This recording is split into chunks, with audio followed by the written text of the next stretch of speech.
Imagine being a major Hollywood studio, Okay. right? And you are tasked with making a biographical film about, well, probably one of the most controversial, heavily scrutinized, and just globally recognized figures in modern human history. Oh, that's an impossible task, truly. Right. Like you have this massive budget, you have an incredible lead actor ready to go, but then you have to figure out how to actually handle the darkest, most legally complicated, deeply tragic decades of this person's life. Yeah, that's the real hurdle. And if you're the team behind the new Michael Jackson biopic, which is just titled Michael, the answer we found in the production analysis for our deep dive today is honestly just astonishing. You basically just pretend his life ended at age 30. It's wild. It is a massive, almost completely unprecedented structural evasion in biographical filmmaking. I mean, you rarely see a studio just dodge the premise of a life like that. But when you look at the subject matter, you kind of understand why the studio panicked. Yeah. We're talking about a generational, once-in-a-lifetime talent. Hmm. But he had this incredibly dark, deeply complicated personal life that has, honestly, essentially broken our collective brains. Oh, totally broken them. Right, because for decades, it's been almost impossible for the general public to reconcile the unparalleled joy, the sheer artistic revolution of his music with the really troubling, tragic realities of his later years. Right. And instead of actually wrestling with that paradox, which, is what great art is supposed to do, Exactly. the filmmakers seemingly just decided to walk away from it entirely. So that is really the core mission for our deep dive with you today. We've been going through a mountain of analysis, script drafts, and all this behind-the-scenes reporting on the film. And there's a lot of it. So much. And what we found, it isn't just a critique of a movie, right? It's this fascinating and honestly sometimes incredibly frustrating look at the brutal collision between art, commerce, and legacy management. It really is the ultimate case study in legacy management. Mm. Because if you want to understand why this movie feels so fundamentally controversial and why it's generating such intense friction before people even buy a ticket, you first have to look at the mechanics. You have to look at what part of his life the studio legally permitted themselves to cover. Okay, yeah, let's lay out that timeline, because this is where the narrative truncation gets just wild to me. It really does. So the film is directed by Antoine Fuqua, and it stars Michael's real-life nephew, Jafar Jackson. And the script, it tracks the rise of the Jackson 5 in the 1960s. It moves through his explosive early solo career with Off the Wall and Thriller, and then It just stops. the screen essentially goes black. The movie abruptly ends right around the time he turns 30, and then it slaps you with this title card that just says, his story continues. Which is, I mean, it's audacious. Wait, he lived to be 50. How does the studio justify lopping off the last 20 years of his life and treating it like sequel bait, like a Marvel movie? They justify it by building this massive psychological fortress around the narrative. The filmmakers employ a very specific, deliberate defense mechanism here. By intentionally stopping the clock at age 30, they build a wall. To keep out all the bad stuff. Exactly. To block out the most complex, the most legally perilous, and frankly, the most tragic eras of his existence. But more importantly, the analysis points out how they portray him up to that age. Right, the persona thing. Yes. They take Michael Jackson's public, childlike, sort of naive stage persona, and they treat it as his actual internal offstage reality. I really struggled with this concept when I was reading through the notes. Like, are you saying they filmed a 30-year-old man who was a shrewd businessman navigating immense global pressure and negotiating massive industry contracts? The multi-million-dollar empires, yeah. And they filmed him as if he literally possessed the mind and agency of a naive child in his private life. How does a veteran director like Antoine Fuqua even justify shooting scenes that way? It sounds less like a stylistic choice and more like, I don't know, psychological denial on a studio level? It is absolute psychological denial. But you have to realize it serves a vital legal and PR function. Think about the mechanics of blame here. When you reduce a complex adult man's internal life to his public persona, you are completely absolving him. Oh, wow. And by extension, you are absolving the filmmakers of having to engage with any adult complexities whatsoever. Because he's just a kid. Right. If the protagonist is perpetually portrayed as this naive, fragile child trapped in a man's body, then the film never has to grapple with his agency. It doesn't have to look at his choices or the darkness that enveloped his later years. A child cannot be held responsible for the complex machinations of an empire. So it's a defensive maneuver to keep the narrative totally sanitized. 100%. It's like reading a highly anticipated biography of a historical figure. Like, you buy the book, you open it up, and you find that the pages covering their absolute most consequential years are just physically glued shut. Yeah. And not only are they glued shut, but the author has written a prologue telling you, hey, don't worry, nothing important happens in those pages anyway. Which is incredibly insulting to the audience's intelligence. Really is. And I have to push back on this whole premise just from a storytelling perspective. Can you even logically do a part one of a life when the second half is what entirely recontextualizes the first? Like, if you're listening to this and thinking, well, maybe the studio just wanted to focus purely on the joy of the music, you have to realize you cannot separate the art from the psychological pressure cooker that created it. Precisely. You really can't. You cannot isolate those early years without the looming shadow of what is to come. His music was a reaction to his life. It wasn't some separate entity floating above it. Exactly. But to understand why the studio chose to glue those pages shut, we have to look at what was enforcing that choice.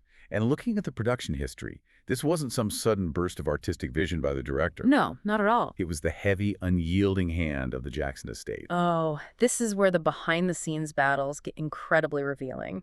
Because the script we ended up with is definitely not the script they started with. Far from it. Our sources noted that the producer, Graham King, initially wanted a film that would humanize but not sanitize the story. And the original drafts reflected that.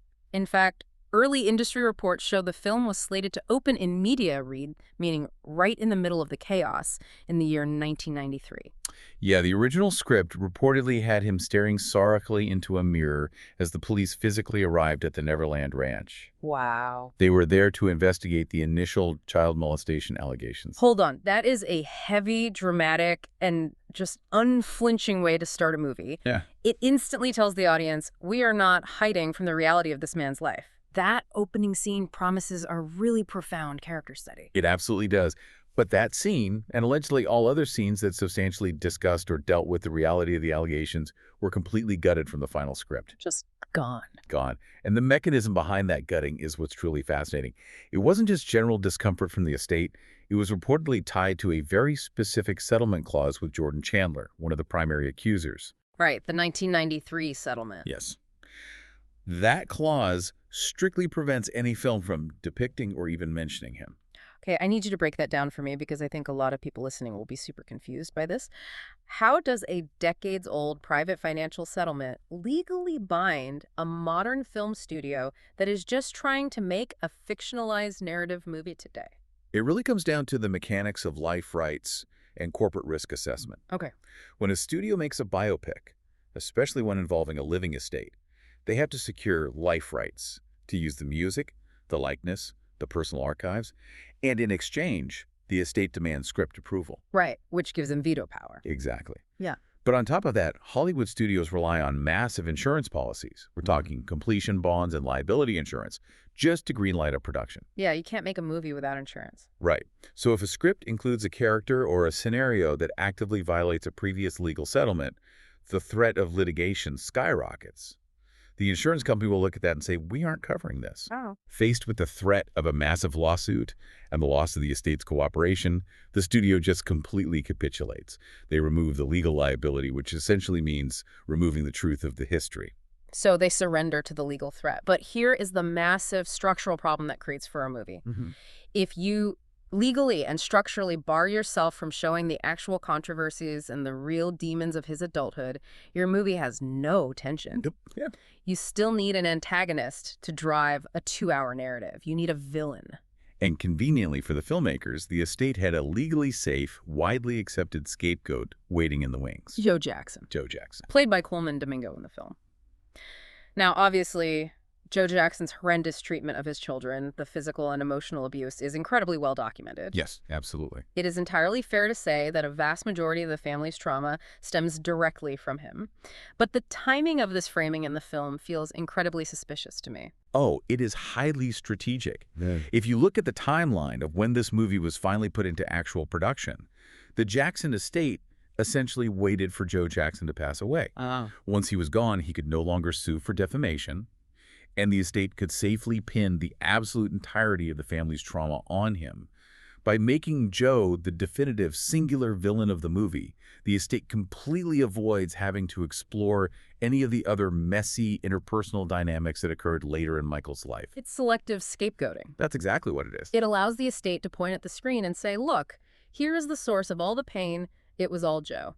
Which means they never have to look any further inward at the enablers, the managers, or Michael's own choices later in life. Exactly. It's a closed loop of blame that protects the brand. And you really see the sheer manipulation of this narrative in who the estate chooses to include and who they actively erase from the story. Yes, the roster of characters is glaringly manipulated. The analysis pointed out that notable family members, most specifically Janet Jackson, are completely erased from the narrative. Just absent. LaToya is mentioned by name, but Janet, who was massively influential and had a very complex relationship with Michael, is just gone. But, and this is the detail that honestly broke me, while they erase his sister, they deliberately keep his pet chimpanzee Bubbles in the movie. Yep. How do you tell the story of the Jackson family? Erase Janet, but keep the chimp. What exactly are we watching at that point? You're watching a brand extension. Yep. That's what it is. You keep the chimp and lose the sister because Bubbles the chimp is a recognizable, completely harmless trademark of the Michael Jackson brand. Wow. Janet Jackson is a complex human being. She has her own agency, her own perspective, and her own massive legacy that might pull focus from the carefully curated brand image. When an estate has this much iron-fisted control and the narrative is this heavily sanitized to protect trademarks, the film basically ceases to be a biographical exploration. It transforms into a theme park ride. The theme park movie. I was absolutely fascinated by this concept in our materials. It's a great term for it. It really is. The analysis compares Michael to recent massive hits like Bohemian Rhapsody and the Elvis movie. They aren't designed to be introspective character studies at all, but I want to understand the actual business mechanics here. Why do major Hollywood studios agree to give estates this much total, suffocating control? Well, because the underlying mechanics of these productions have fundamentally shifted over the last decade. These movies are no longer just about box office returns. They are massive, multi-million-dollar catalysts for the music industry. Okay, how so? Think about it. When a movie like Bohemian Rhapsody hits, the artist's back catalogs see astronomical spikes on Spotify and Apple Music. Oh, right! The streaming numbers go crazy. Exactly. Merchandise sales go through the roof. The overall valuation of the estate's intellectual property multiplies overnight. Therefore, the estate holds all the leverage. They say to the studio, we will give you the rights to the biggest songs in the world, but in exchange, this movie functions as a 2-hour promotional tool for our brand. So basically, no filmmaker who genuinely wants to look through a critical, objective lens will ever be given the music rights. Never. It's a complete paradox. You need the music rights to make the movie, but to get the rights, you have to entirely surrender your critical lens at the door. Precisely. Any version of this movie, in any multiverse, was doomed to be mediocre because its primary function is public relations. It's not art. It's like going to a Michelin star restaurant. You sit down, you're expecting this profound, meticulously crafted culinary experience, and the chef comes out and just serves you a laminated promotional flyer for the restaurant. Right, that's exactly it. And not only is it a laminated flyer, but you're still paying Michelin star prices for the privilege of looking at it. And the waiter is just pointing at the pictures on the flyer, telling you how good the food used to be. Yeah. The studios are using the prestige and the language of cinema to sell you a commercial for a back catalog. Which is incredibly frustrating because the talent trapped inside this corporate formula is very real. We really need to highlight this because by all accounts from the reporting, Jafar Jackson's performance as his uncle is incredible.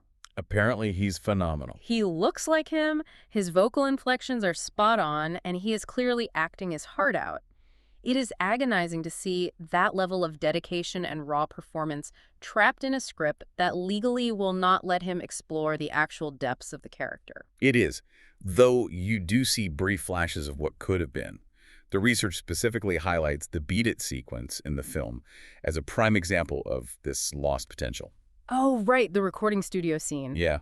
During the creation of that specific song and video, the corporate facade drops for just a moment and you finally get a genuine glimpse of Jackson's true, unrelenting creative genius. Yes. You see him being highly competitive, being stubborn with his producers, having this distinct, demanding artistic vision. You see the actual sweating process of the artist rather than just the fragile, naive persona. But those moments are so fleeting. Because once the song is recorded, the film retreats right back to the safety of the theme park ride. It relies on superficial technical execution to carry the weight of the story. Yeah. And what's incredibly telling is that even that superficial execution is sloppy. So sloppy. It reveals a lot about the actual care put into the filmmaking versus the brand management. Oh, you are talking about the skyline establishing shot. This detail from the notes was the perfect example of that sloppiness.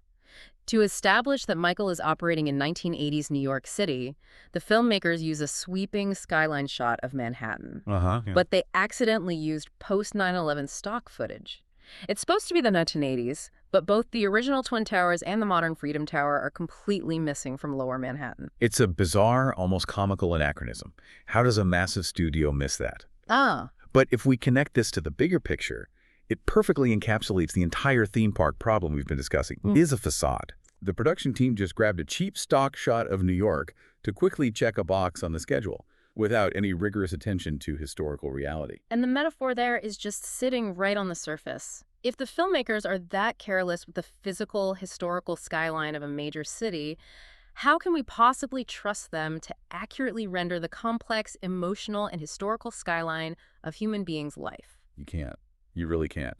And because the film operates as this sanitized, heavily controlled, historically careless theme park ride, it has created a massive, volatile disconnect in the real world.